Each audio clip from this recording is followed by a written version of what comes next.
Okay, as the criminal that he is. But guess what? For us, the Israelites, he said that he's going to forget our iniquities, man. Everything that we've done, we're going to be forgiven of that, man. Okay? Because what? First of all, we're his sons. All right? We're the sons of God. Okay? So, of course, we're going to be forgiven. Every time Israel went into captivity, what did he do? He set up a prophet to come and tell them, listen, get out of this situation because this is going to happen. All right? This kingdom is going to be destroyed. All right?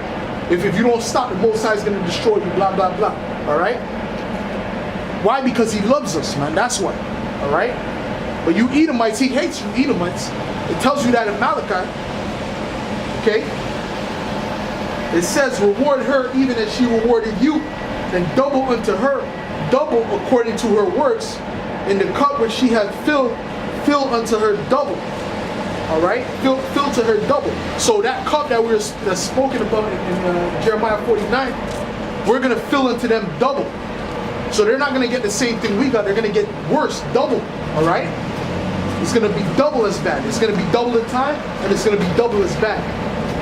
All right, they're not gonna get any welfare system, and they ain't gonna get no Section 8, man. All right, these devils are gonna be living in a pit forever, man. All right, and you can't really even, only the Most High, only Yahweh, by Hashem Yahushai could calculate what double is of what they've done to us. Because there's really no way to calculate it. Alright? There's really no way to calculate it. It's just too, only he could do that. Okay? Because what these devils were doing in slavery, man, they were actually, they did something called barbecue, man. They used to barbecue black people and have them spinning like rotisserie chicken, man. We can't calculate that double, all right? You can't calculate that double. The Most High has to calculate that. So we're going to give them that double, whatever that is, okay?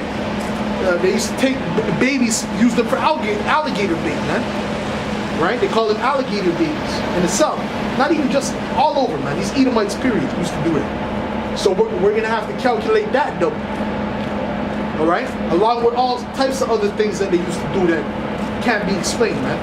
But we're gonna do all that in righteousness, man. We ain't gonna be raping your little boys or nothing like that, man. All right? Or 6-year-olds. We ain't gonna be doing that, man. That's what Esau Edom did. We're gonna do double unto you in righteousness. All right? It says how much she hath glorified herself and lived deliciously.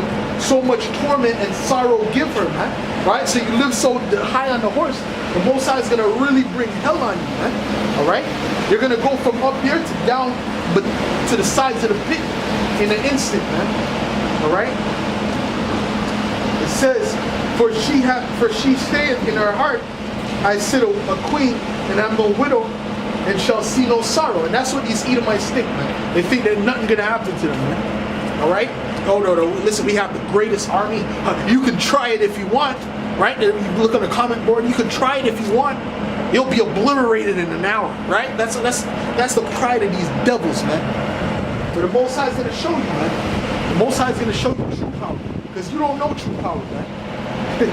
These Edomites, first of all, man, as soon as Yahushua comes, he's going to look at you and obliterate all your armies in one look, man. One look, one time, all right? That chariot's going to obliterate all of you. Let's get 2nd Ezra real quick, man. 2nd Ezra, what's that? 2nd Ezra 16, is it? Actually, I'm going to bring this out a little bit, actually. 2nd Ezra is...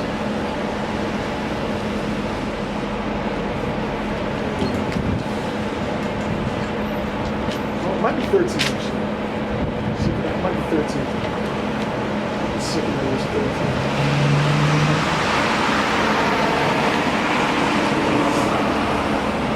This is 2nd Ezra 13. And I'll start at verse 1. And it came to pass, after 7 days I dreamed a dream by night, and lo, there arose a wind from the sea that it moved all the waves thereof, and I beheld, and lo, that man waxed strong with the thousands of heaven. Which man is that? That's speaking about Yahushua. He waxed strong with the thousands of heaven, which are those angels. Alright? And it said, And when he turned his countenance to look, all the things trembled that were seen under him. And whensoever the voice went out of his mouth, all they burned that heard his voice, like as the earth faileth when it feeleth the fire. And after this I beheld, and lo, there was gathered together a multitude of men out of number from the four winds of the heaven, to subdue the man that came out of the sea, man. All right. So these different armies, man, they're gonna come and they're gonna try and subdue Yahushua, right? And it says, but I beheld, and lo, he had graved himself a great mountain and flew upon it. But I would have seen the region or place where out the hill was graven, and I could not. All right, so it was on this huge chariot, right, that Esdras described as a mountain. All right, and it said, and after this I beheld, and lo, all they which were gathered together to subdue him were sore afraid, and yet durst fight. So the Most High is going to put that spirit in them to continue and fight, man. All right, even though they're going to be scared, because obviously they're seeing this powerful entity, right, coming out of the sky, right? This so-called black man, this powerful entity, right, which is the Lord, coming breaking through the clouds, and they're not going to know what to do. They ain't going to know what's going on. They're just going to be like, damn, they have a gun in their hand, and they ain't going to know what's going on, man. But the Most High is going to put that same spirit that he put in Pharaoh to have them fight against the power, man. And it says,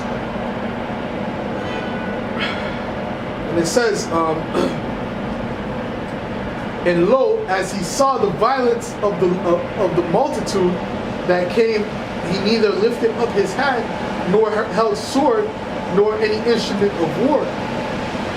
But only I saw that he said out of his mouth, as it had been, a blast of fire, and out of his lips a flaming breath, and out of his tongue he cast out sparks and tempest.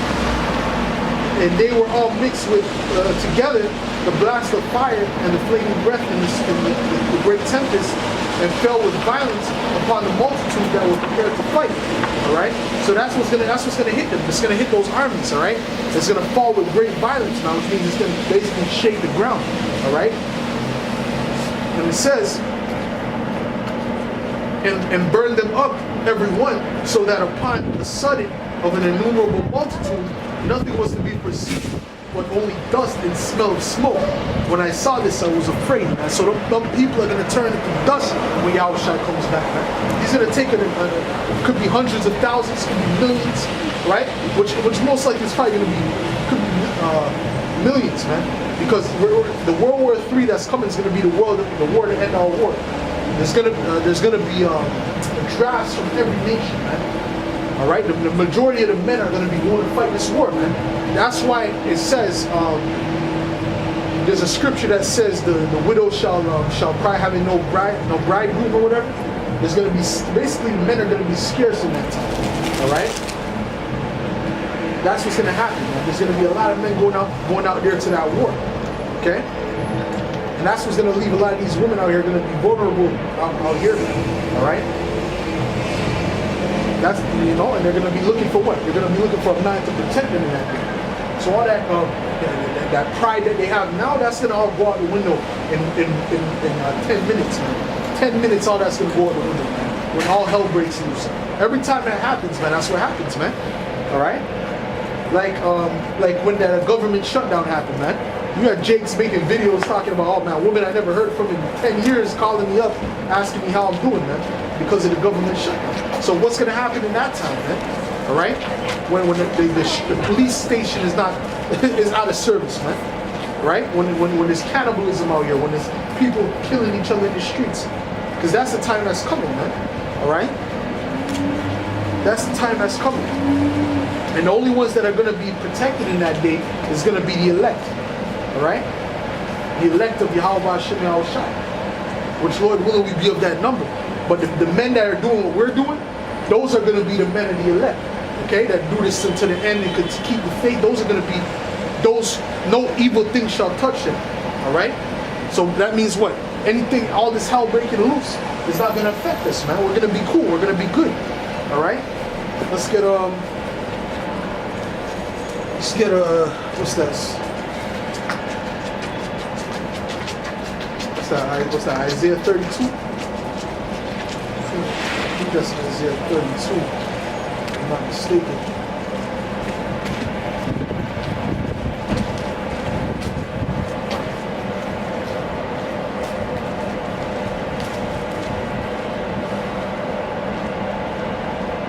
Okay, this is Isaiah 32 verse 2, and it reads, "And a man shall be as a hiding place from the wind, and a covert from the tempest, as rivers of water in the dry place, as the shadow of a great rock in a weary land." So that's what I'm really not speaking about any man. I'm speaking about a man of the Lord. Okay, a man of the Lord is going to be as that hiding place from the wind. Okay, and the wind represents the destruction that's happening. All right, in that time. Okay.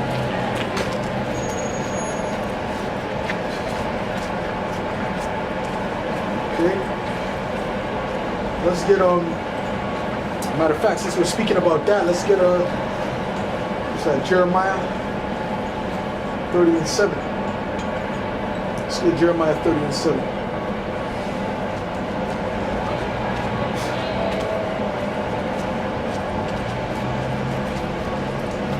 Jeremiah 30 verse 7, and it